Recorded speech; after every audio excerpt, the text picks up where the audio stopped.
Yo, what's up guys? Dom from ASMR Cruise, and today I'm back with a little story again. This would have been a bit over 5 years ago now, but I still remember fairly vividly what all transpired on this particular day. I thought I was about to have one of the best days of my life, but it turned out to be one of the most turbulent too.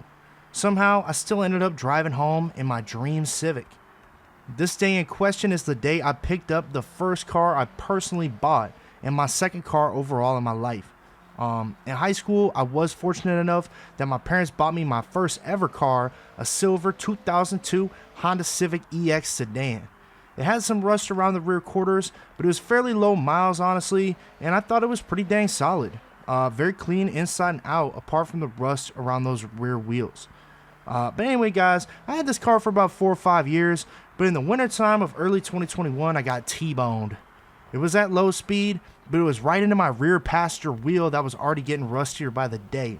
Also, funnily enough, I was coming home to my parents' place, and I got T-boned at a four-way stop on the very street they lived on. So, quite tragic. Furthermore, insurance wouldn't get my car fixed because the rust was considered prior damage. So at this point, the car was not in great shape, and I was looking to make a change.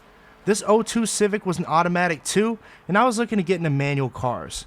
My dad taught me stick in his car some years ago, so I was ready to take on a stick shift as my daily and really immerse myself in the car enthusiast world. Furthermore, I love my Civic, and I knew there would be some solid manual ones somewhere around my area. Lo and behold, I found a Super 6 Civic on eBay of all places, and the auction was in my home state. It was right around the upper end of my budget, about $3,000. $3,000 would be, what math heads, how much is 3,000 That's like 3,000,000. That's not what I meant to say. But, no, that's like Bugatti money. Nah, but it was like $3,000, okay? I was really determined to get this car, so I watched the auction like a hawk, and I put in a few bids in the final moments. This would be the beginning of the roller coaster that was getting this car. So firstly, I lost the auction. I was pretty disappointed about this, but that same day or shortly after, the seller messaged me telling me that the winning buyer had backed out and that I was the second highest bid. He asked if I still wanted the car, and I said sure, I'm in the same state, so me and my dad could check it out this weekend. So now I'm pumped. I got essentially a reservation to buy this cool car, my first manual, and it was a really cool like green paint too. It was a hatchback even, which added to the cool factor and rarity. So finally Saturday comes around, and I wake up around maybe 9 in the morning.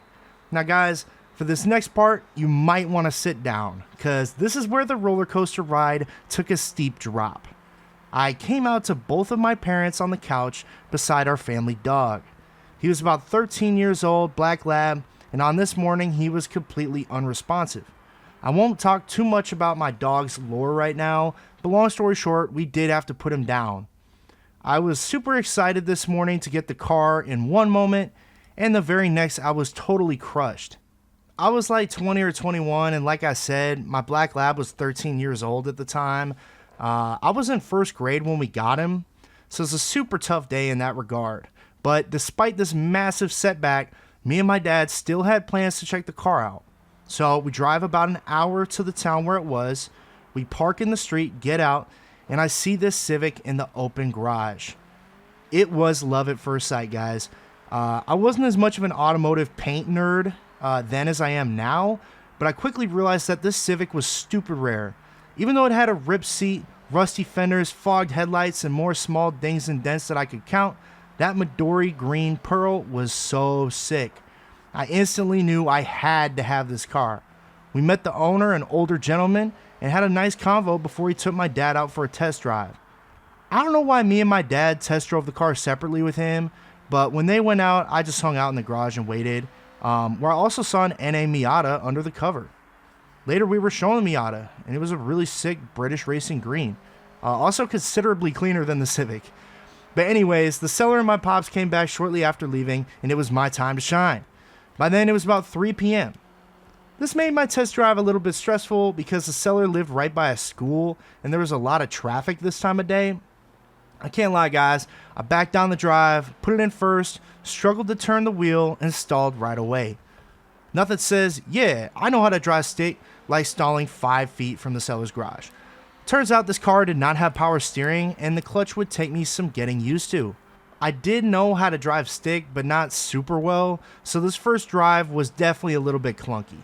Regardless, we got out of town and he told me to step on it, which I did, and nothing happened. It was way slower than my 2002. This is also the day I learned about D-Series engines and how the variant in my car didn't have VTEC or anything. I just assumed all Civics had VTEC, but that is not the case.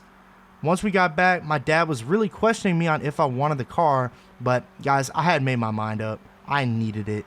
So I wrote the check, got the title, and drove home. Can't lie, guys, on the way home I shed a few tears for my dog again. He's one of my best buddies, man. I was so excited to see this car that for a couple hours I completely escaped the pain of this loss, but it definitely came back and reality started to set in. I would also be lying to you guys if I said I didn't have like a small amount of buyer's remorse. This Civic didn't have power locks, power windows, no sunroof, no power steering, no cruise control. All of those were features that my 2002 did have. I started wondering if getting a manual was even worth it and if I'd enjoy it as much as I thought. But thankfully, guys, I'm happy to tell you that I still have this car to this day, and it's given me many wonderful memories and drives. I don't know if I'll keep it forever, but for now it's not going anywhere. It's not my daily, but I still take time to drive it and appreciate it often. Looking back now, that day wasn't just about buying a car. It was about saying goodbye to one chapter of my life while another unexpectedly started. Every time I drive that little green hatchback, it reminds me of that day. 5 years later, I can't bring myself to sell it. But yeah, guys, I may talk more about this car in the future, but today I just wanted to focus on the experience I had of like actually getting it. But yeah, that's about it for this video. Peace.